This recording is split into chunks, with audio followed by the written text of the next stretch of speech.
ओम शांति। आज बाबा के 9 तारीख के महावाक्य है। बाबा ने कहा, मीठे बच्चे, जो संकल्प ईश्वरीय सेवा अर्थ चलता है उसे शुद्ध संकल्प व निरसंकल्प ही कहेंगे, व्यर्थ नहीं। जो संकल्प ईश्वरीय सेवार्थ चलता है उसे शुद्ध संकल्प या निरसंकल्प ही कहेंगे, व्यर्थ नहीं। प्रश्न है, विकर्मों से बचने के लिए कौन सी फर्ज अदाई पालन करते भी अनासक्त रहो। विकर्मों से, पापों से बचना है तो बाबा कहते कौन सी फर्ज अदाई को पालन करते भी अनासक्त रहो। तो बाबा ने कहा, मित्र संबंधियों की सर्विस भले करो, लेकिन अलौकिक ईश्वरीय दृष्टि रख कर के करो। उनमें मोह की रग नहीं जानी चाहिए। अगर किसी विकारी संबंध से संकल्प भी चलता है तो वह विकर्म बन जाता है। इसीलिए अनासक्त होकर फर्ज अदाई पालन करो। जितना हो सके देही अभिमानी रहने का पुरुषार्थ करो। ओम शांति। आज तुम बच्चों को संकल्प, विकल्प, निरसंकल्प अथवा कर्म, अकर्म, विकर्म पर समझाया जाता है।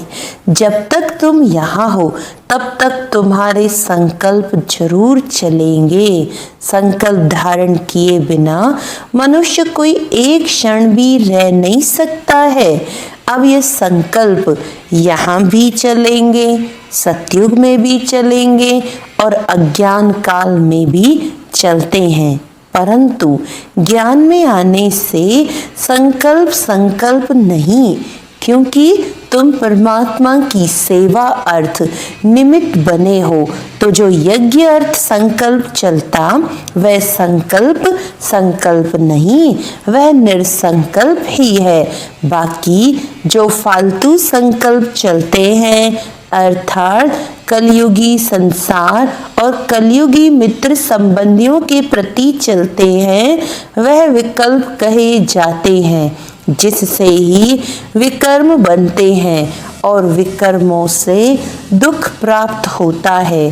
बाकी जो यज्ञ प्रति, बाबा कहते, बाकी जो यज्ञ प्रति अथवा ईश्वरीय संकल्प, ईश्वरीय सेवा प्रति संकल्प चलता है वह गोया निरसंकल्प हो गया। शुद्ध संकल्प सर्विस प्रति भले चले। देखो, बाबा यहाँ बैठा है, तुम बच्चों को संभालने अर्थ, उसकी सर्विस करने अर्थ माँ बाप का संकल्प जरूर चलता है, परंतु यह संकल्प नहीं, इससे विकर्म नहीं बनता है।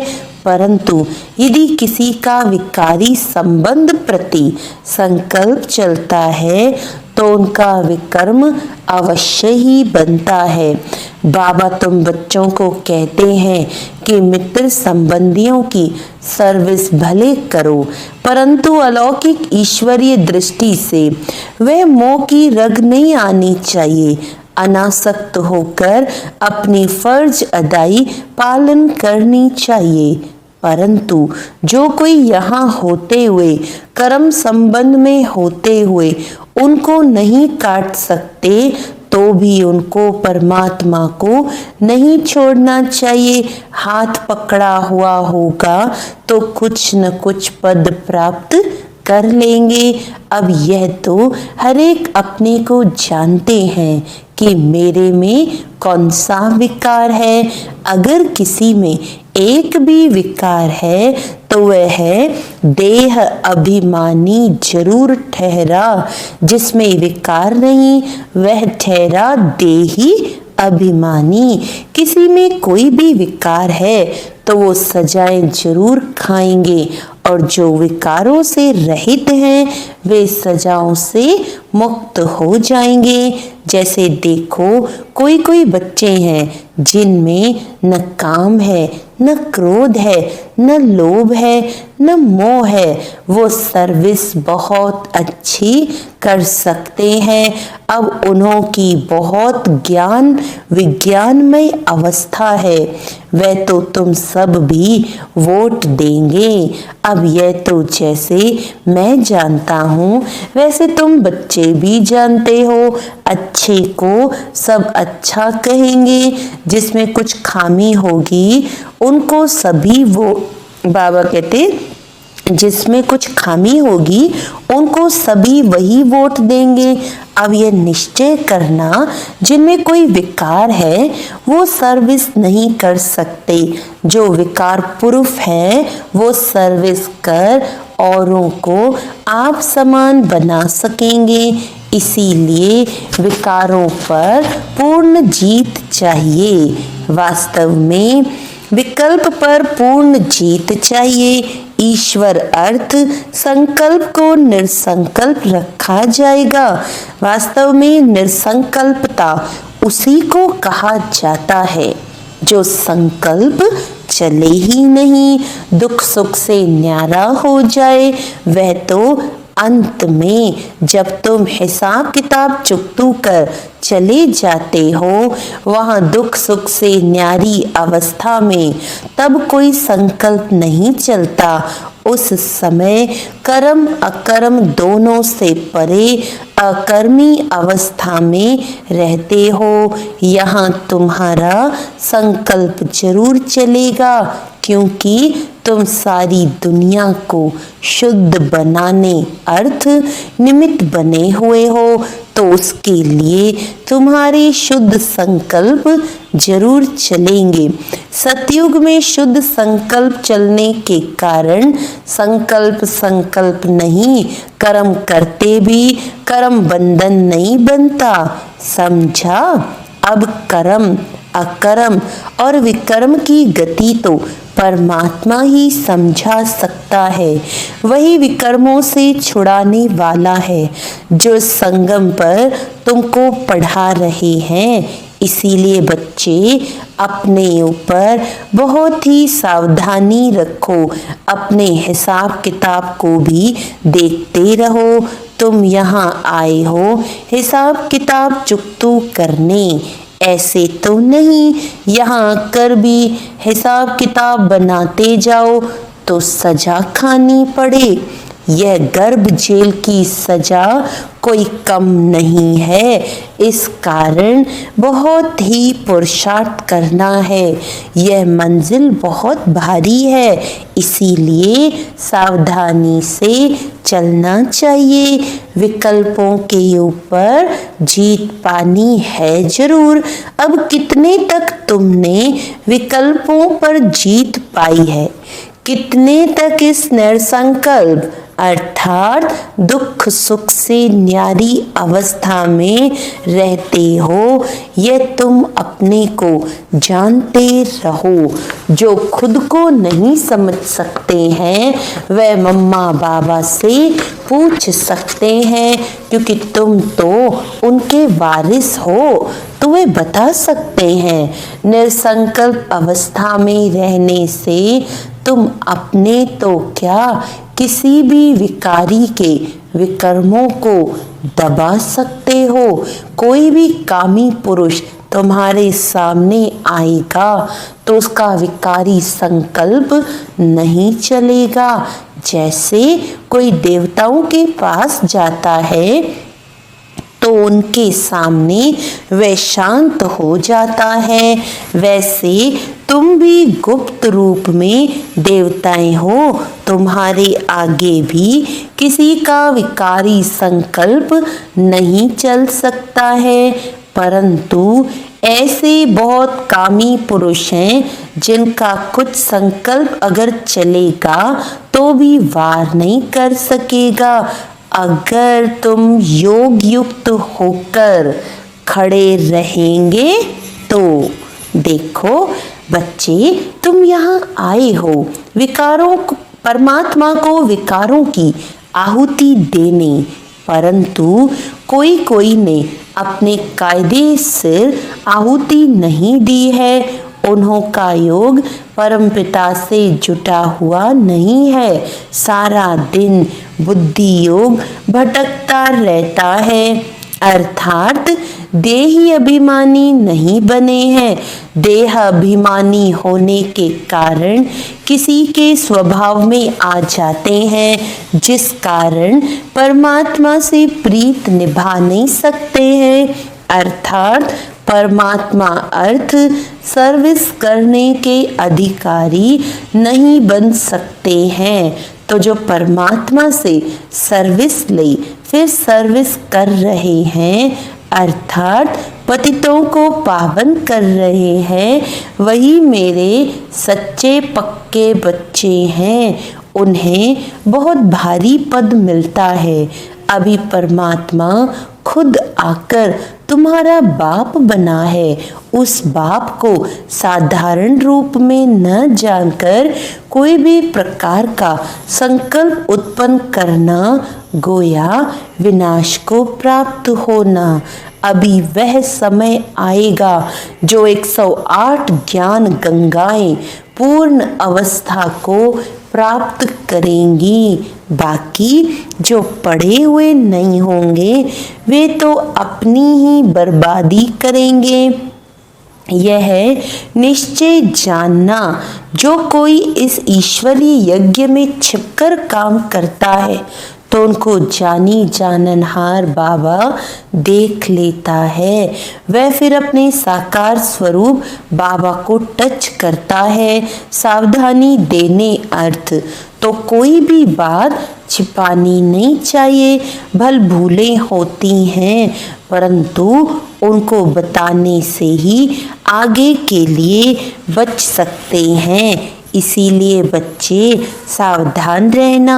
बच्चों को पहले अपने को समझना चाहिए कि मैं कौन हूँ, वॉट एम आई। मैं शरीर को नहीं कहते, मैं कहते हैं आत्मा को। मैं आत्मा कहाँ से आया हूँ, किसकी संतान हूँ। आत्मा को जब ये मालूम पड़ जाए कि मैं आत्मा परमपिता परमात्मा की संतान हूँ, तब अपने बाप को याद करने से खुशी आ जाए। बच्चे को खुशी तब आती है जब बाप के ऑक्यूपेशन को जानता है। जब तक छोटा है बाप के ऑक्यूपेशन को नहीं जानता, तब तक इतनी खुशी नहीं रहती। जैसे बड़ा होता जाता बाप के ऑक्यूपेशन का पता पड़ता जाता तो वो नशा व खुशी चढ़ती जाती है। तो पहले उनके ऑक्यूपेशन को जानना है कि हमारा बाबा कौन है, वे कहाँ रहता है। अगर कहीं आत्मा उसमें मर्ज हो जाएगी तो आत्मा विनाशी हो गई, तो खुशी किसको आएगी। तुम्हारे पास जो नए जिज्ञासु आते हैं उनको पूछना चाहिए कि तुम यहाँ क्या पढ़ते हो, इससे क्या स्टेटस मिलती है। उस कॉलेज में तो पढ़ने वाले बताते हैं कि हम डॉक्टर बन रहे हैं, इंजीनियर बन रहे हैं, तो उन पर विश्वास करेंगे ना कि ये बरोबर पढ़ रहे हैं। यहाँ भी स्टूडेंट बताते हैं कि यह है दुख की दुनिया, जिसको नर्क, हेल अथवा डेविल वर्ल्ड कहते हैं।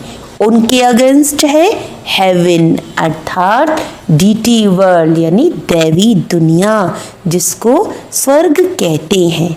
ये तो सभी जानते हैं, समझ भी सकते हैं कि यह वह स्वर्ग नहीं है, यह नर्क है अथवा दुख की दुनिया है, पाप आत्माओं की दुनिया है। तब तो उसको पुकारते हैं कि हमको पुण्य की दुनिया में ले चलो। तो यह बच्चे जो पढ़ रहे हैं वे जानते हैं कि हमको बाबा उस पुण्य की दुनिया में ले चल रहे हैं। तो जो नए स्टूडेंट आते हैं उनको बच्चों से पूछना चाहिए, बच्चों से पढ़ना चाहिए। वह अपने टीचर का अथवा बाप का ऑक्यूपेशन बता सकते हैं। बाप थोड़ी अपनी सराहना खुद बैठ करेंगे। टीचर अपनी महिमा खुद सुनाएगा क्या? वह तो स्टूडेंट सुनाएंगे कि ये ऐसा टीचर है। तब कहते हैं स्टूडेंट शोज मास्टर। तुम बच्चे जो इतना कोर्स पढ़कर आए हो, तुम्हारा काम है नयों को बैठ समझाना। बाकी टीचर जो BA MA पढ़ा रहे हैं, वह बैठ नए स्टूडेंट को MBC सिखलाएंगे। जो टीचर BA MA पढ़ा रहे हैं, वह बैठ नए स्टूडेंट को ABC सिखलाएंगे क्या? कोई स्टूडेंट अच्छे होशियार होते हैं, वे दूसरों को भी पढ़ाते हैं। उसमें माता गुरु तो मशहूर है। यह है DT धर्म की पहली माता, जिसको जगदम्बा कहते हैं। माता की बहुत महिमा है। बंगाल में काली, दुर्गा, सरस्वती और लक्ष्मी, इन 4 देवियों की बहुत पूजा करते हैं। अब उन 4 का ऑक्यूपेशन तो मालूम होना चाहिए। जैसे लक्ष्मी है तो वह है गॉडेस ऑफ वेल्थ, वह तो यहाँ ही राज्य करके गई है। बाकी काली, दुर्गा आदि ये तो सब इस पर नाम पड़े हैं। अगर 4 माताएं हैं तो उनके 4 पति भी होने चाहिए। अब लक्ष्मी का तो नारायण पति प्रसिद्ध है। काली का पति कौन है? शंकर। लेकिन शंकर को तो पार्वती का पति बताते हैं। पार्वती कोई काली नहीं है। बहुत हैं जो काली को पूजते हैं, माता को याद करते हैं, लेकिन पिता का पता नहीं है। काली का या तो पति होना चाहिए या पिता होना चाहिए, लेकिन ये कोई को पता नहीं है। काली का पति या पिता निराकार शिव बाबा है, जिसका दुनिया में किसी को पता नहीं है। तो बाबा कहते तुमको समझाना है कि दुनिया ये एक ही है। जो कोई समय दुख की दुनिया अथवा दोजक बन जाती है, वही फिर सतयुग में बहिष्ठ अथवा स्वर्ग बन जाती है। लक्ष्मी नारायण भी इस ही सृष्टि पर सतयुग के समय राज्य करते थे। बाकी सूक्ष्म में तो कोई वैकुंठ है नहीं। जब सूक्ष्म लक्ष्मी नारायण हैं, उनके चित्र यहाँ ही हैं, तो जरूर यहाँ ही राज्य करके गए हैं। खेल सारा इस कॉर्पोरियल वर्ल्ड में चलता है। हिस्ट्री ज्योग्राफी इस कॉर्पोरियल वर्ल्ड की है। सूक्ष्म वतन की कोई हिस्ट्री ज्योग्राफी होती नहीं। लेकिन सभी बातों को छोड़ तुमको नए जिज्ञासु को पहले अलफ सिखलाना है, फिर बे समझाना है। अलफ है गॉड, वे सुप्रीम सोल है। जब तक ये पूरा समझा नहीं है, तब तक परमपिता के सिवाय परमपिता के लिए वह लव नहीं जागता, वह खुशी नहीं आती। क्योंकि पहले जब बाप को जाने, तब उनके ऑक्यूपेशन को भी जानकर खुशी में आए। तो खुशी है इस पहली बात को समझने में।